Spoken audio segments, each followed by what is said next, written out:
In episode 51, titled Prioritization, High-Value Targets and Quick Wins, we're treating prioritization as the skill of choosing actions that create the most leverage. In real engagements, you do not get to do everything, and even if you could, doing everything would usually be the wrong strategy because it spreads attention thin and delays meaningful outcomes. Leverage means an action that either reduces uncertainty quickly, confirms a high-impact risk path, or unlocks information that reshapes the rest of your plan. Prioritization is not just triage of vulnerabilities. It is triage of your time, your risk tolerance, and your available access. When you get it right, your next hour of work is smarter than your last hour, and your findings move from interesting to actionable. High-value targets are the systems and surfaces that, if compromised, provide disproportionate capability to an attacker. Identity systems sit at the top of that list because they govern who can access what, and they often provide the keys to the whole environment through authentication and authorization decisions. Admin portals are another high-value target because they concentrate control functions, sometimes exposing configuration, user management, or deployment features that can be abused if access boundaries are weak. Sensitive data stores are obvious high-value targets because they contain customer data, intellectual property, operational secrets, or regulated information that carries financial and reputational impact. High value does not automatically mean attack first, but it does mean think carefully, because a small weakness in a high-value target can create an outsized risk story. This is why mature prioritization starts with understanding where the real power and the real data live. Quick wins are low-effort steps that confirm access or reduce uncertainty, and they are a major part of leverage-focused prioritization.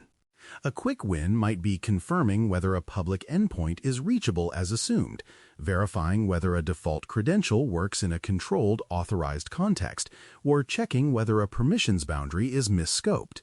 These steps are valuable because they give you clarity early, which prevents you from investing hours in a path built on wrong assumptions. Quick wins also reduce decision fatigue because they replace debate with evidence and help you converge on the most promising routes. The best quick wins are safe and minimally invasive, so they do not trade operational stability for speed. In practice, quick wins are the small checks that turn maybe into yes or no quickly.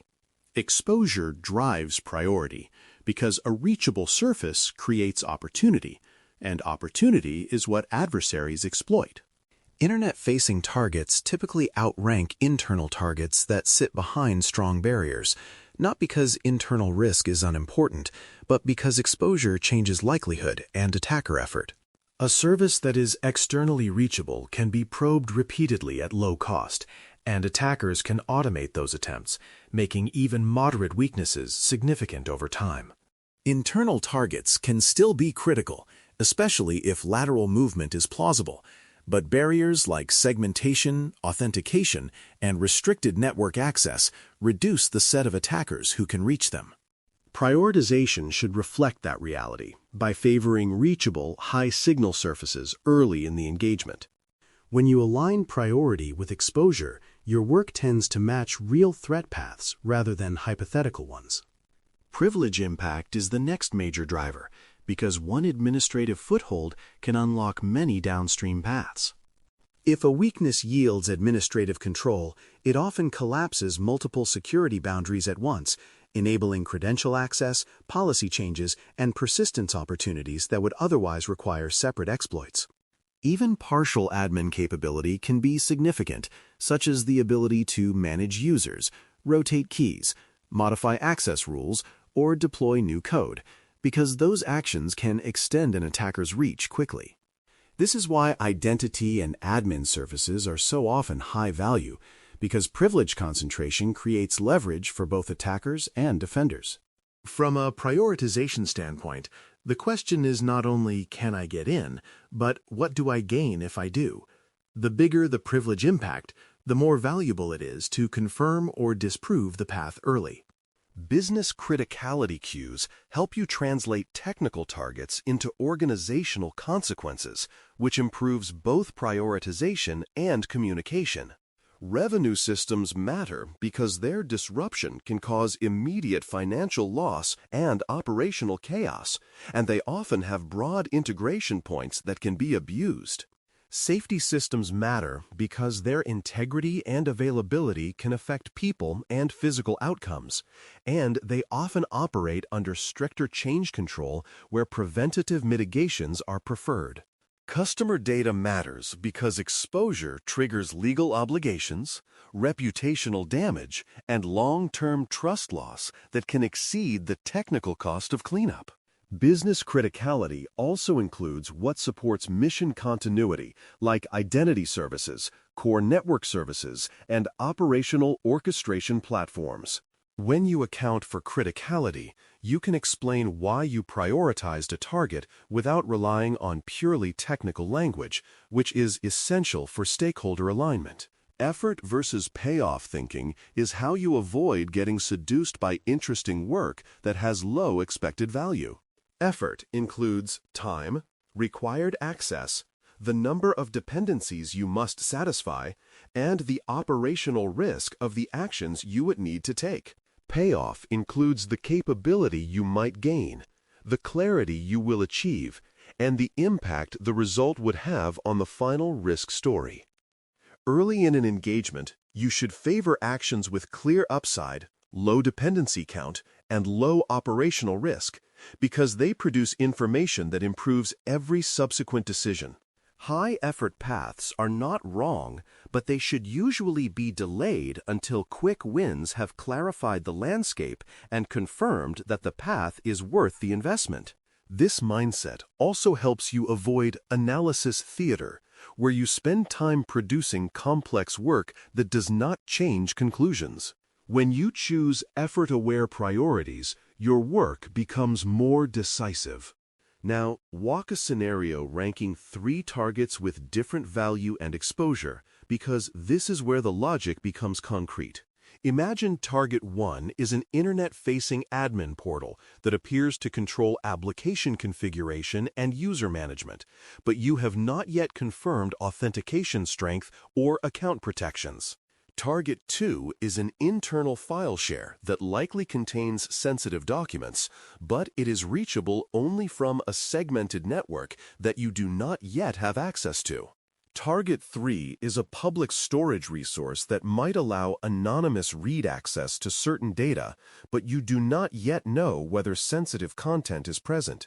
A leverage-focused ranking often starts with Target 1 or Target 3 because they are exposed and can be validated safely with minimal effort, while Target 2 may be deferred because access barriers make it less immediately feasible. If Target 1 yields any sign of weak defaults or misscoped access, it becomes a priority because of privilege concentration, while Target 3 becomes urgent if a quick validation confirms sensitive data exposure.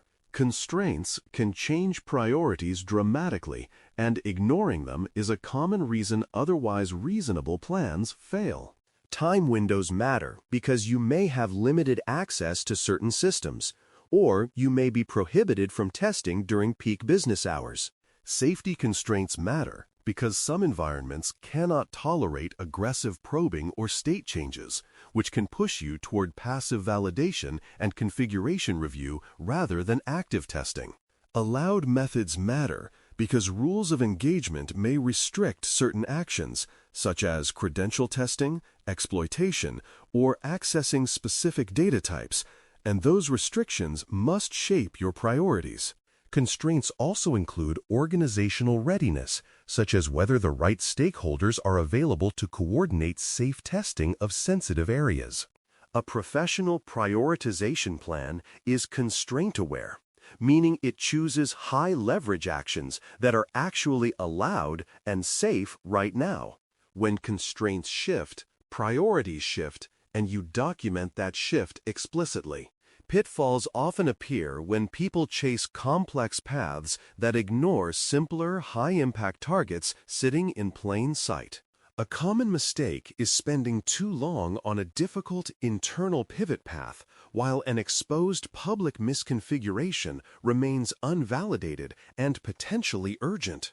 Another mistake is prioritizing what is technically exciting, like a complicated chain exploit, over what is operationally meaningful, like an identity boundary weakness that could grant administrative control. Some practitioners also overinvest in one target because it feels like progress, even when early signals suggest low payoff, which is a form of sunk cost thinking. The antidote is to keep returning to leverage, exposure, privilege, and business impact, and to ask whether your next action changes the outcome of the engagement. When you avoid these pitfalls, you produce more value in less time and with less risk. Quick wins that repeatedly matter across engagements include confirming identity misconfiguration, verifying public data exposure, and validating weak defaults where authorization permits.